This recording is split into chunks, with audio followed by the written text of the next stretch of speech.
feeling like I'm Akademiks. Anyways, I will say this. I understand my job. My job is bigger than my love for any one artist, and my job is to be very fair and impartial. And if I can't be fair and impartial, I bring other voices to counter mine that could be fair and impartial, okay? Or at least from the other side. Regardless, if you are a hip-hop fan, I am a super fan of hip-hop. I love this shit. And when people saw me start a countdown on Twitter, basically, as soon as Push-Ups dropped, and I said, hey, this is, I was doing it, day 16, no response from Kendrick. It wasn't me trying to, people think I'm just trying to shit on Kendrick. It's me wanting this moment to happen, okay? Let me just be very clear. Ak is always Team Ak. And also, you got to realize, these guys are now engaged, okay? They're going to be going back and forth. This is the only thing I wanted to say. This is the first round, okay? You could call First Person Shooter, and you could call, what's the other song called? Like That. Those were the weigh-ins, okay? Those are the prelims. Those were the weigh-ins. The first round is Push-Ups versus Euphoria. We have to be clear with this, because I see a lot of people do mental gymnastics. Well, Kendrick got a #1 song. Hey, listen. We don't give a fuck about none of that. That goes against First Person Shooter. I think First Person Shooter was the #1 song too. Get them out of the way. Now we have direct responses. We'll get into some of the minute details of that, because Drake did respond to like 5 niggas or like 6 niggas on his track. Kendrick's only dissecting him, all right? Drake, by the way, again, I'm keeping it fair. You're on the clock. Drake, I know you're already cooking, my boy, but I have to say it. You're on the clock. Now, before I get back into it, let me just play this one more time uninterrupted. There's so much to decipher. By the way, we've heard about this supposed 4-year song that Kendrick has had. This doesn't seem to be it. It seems very current. He's referring and referencing things that's happened of late. And he's even using some of the social cues and some of the cues from even other people. I thought that Pusha T line, it kind of felt like, I think Joe Budden rapped a line like that. And then he also uses, it's kind of, I feel like he kind of used a little bit of, and maybe Drake's just that popular. Maybe I should just save this for like my analysis.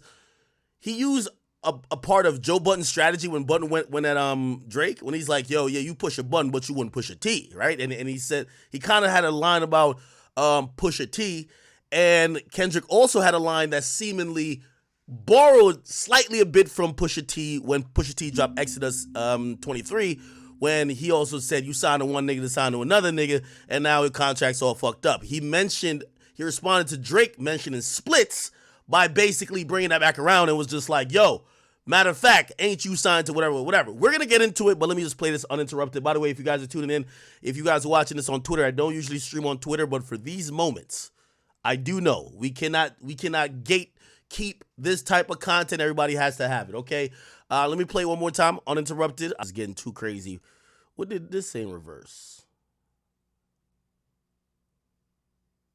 Everything they say about me is true. Y'all see that?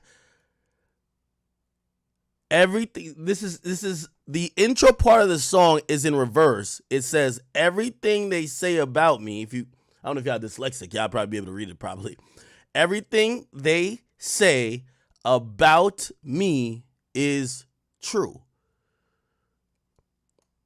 Let's see the strategy behind this. He dropped a song called Euphoria. It said a feeling of well-being or elation. It said apparently it's the change in mood, the feeling of euphoria, a reduced anxiety that prompts people to start using this dangerous drug. They almost had a week to recover from the euphoria of Tuesday's series winning victory.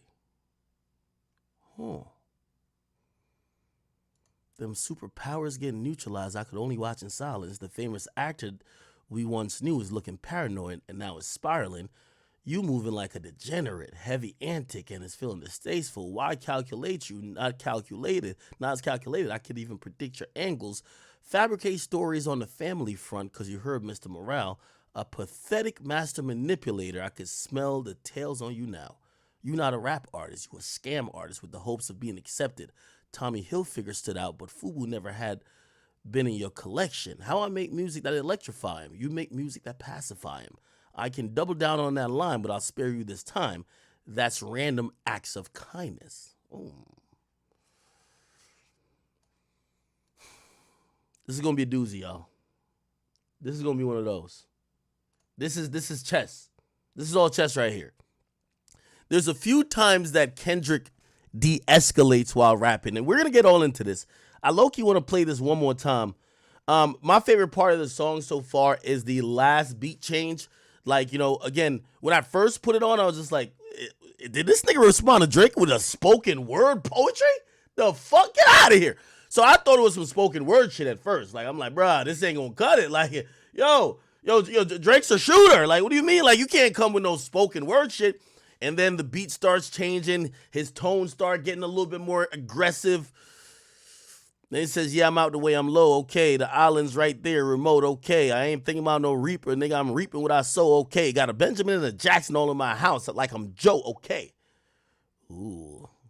Hellcat made his own boys sit and type, sell they solo. Okay. We got to figure out. I'm pretty sure all these lines got meanings.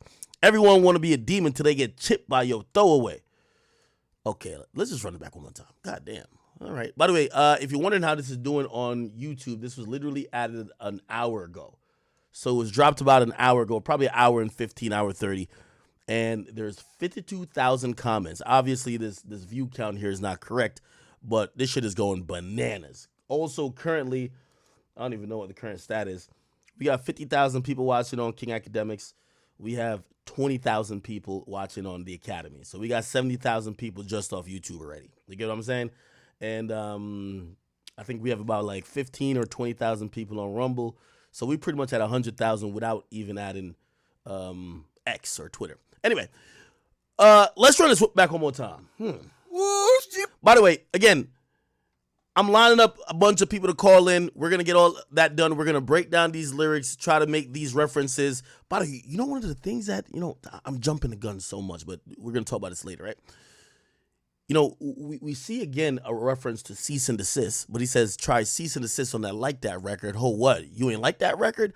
And I'm not too sure if he's picking up the same plight or the same fight that Ross claims he had against Drake. I don't know if it's only with French, but maybe they feel like Drake is playing like some you know, behind the scenes bully games. It says he's basically daring him. Try to cease and desist to Like That record. Now, Rick Ross said Drake cease and desist the record that he was going to be on with French. We'll get into that later. But you know what struck me as a little bit? I was like, where is that? It was something about, he's like, yo, that feature request. He says, surprised you wanted that feature request. You know that we got some shit to address. Almost basically saying that Drake reached out trying to do a feature with him, right? Despite knowing that they've been in a turbulent little back and forth sneak this in. And he said Drake still tried to get a feature from him. And he's like, nah, nigga, we got some shit to address. He said, I hate even when you say the word nigga. We're going to get into that too. The word nigga, but that's just me, I guess. Some shit's just cringeworthy. You ain't got to be a diva, I guess. Okay, so we're going to get into that. He says, Yachty can't give you no swag neither. Oh, my God. All right, let's run it back one more time. Come on. Euphoria is a show about teenagers. What do you mean teenagers? I don't watch these shows. Give me a second. We're trying to figure this out live. I'm sorry, people. I know some of y'all might know a little bit more than me, but we're going to catch up. Euphoria TV show. Let's see if we can get like a trailer or some shit. Okay, let's see what's going on. This is Zendaya, ain't it? Let's see what's going on. Summer.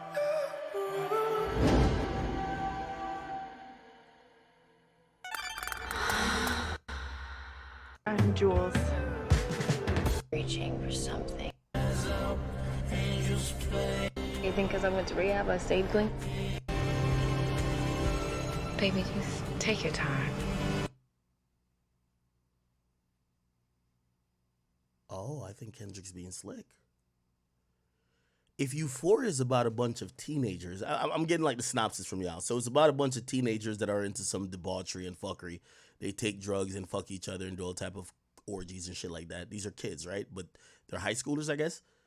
If naming the song Euphoria might be just a warning shot to Drake.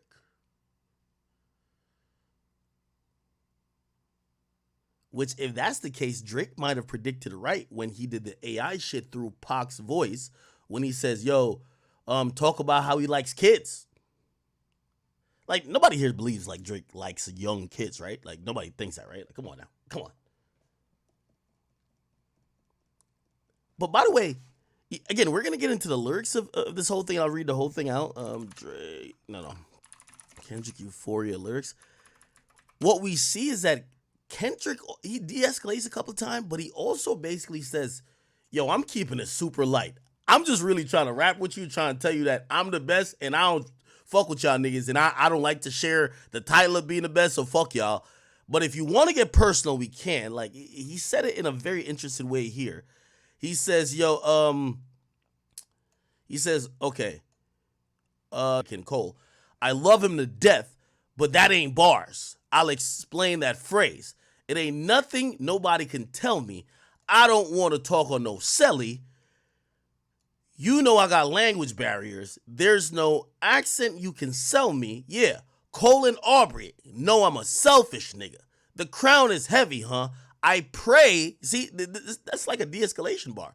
I pray they my real friends. If not, I'm YNW Melly. I don't like you popping shit.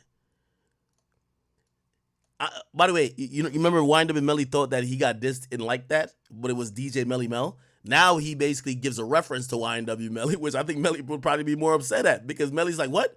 What you mean? I pray they're my real friends, if not, I'm YNW Melly. Anyway, I don't like you popping shit. That shit for real. I inherit the beef. Yeah, all that pushing P, let me see you push a T. You better spit off on him again. All right, cool. All right. Let me just run it back one more time, then we get into lyrics, okay? So after we run it back this time, we'll get into the lyrics.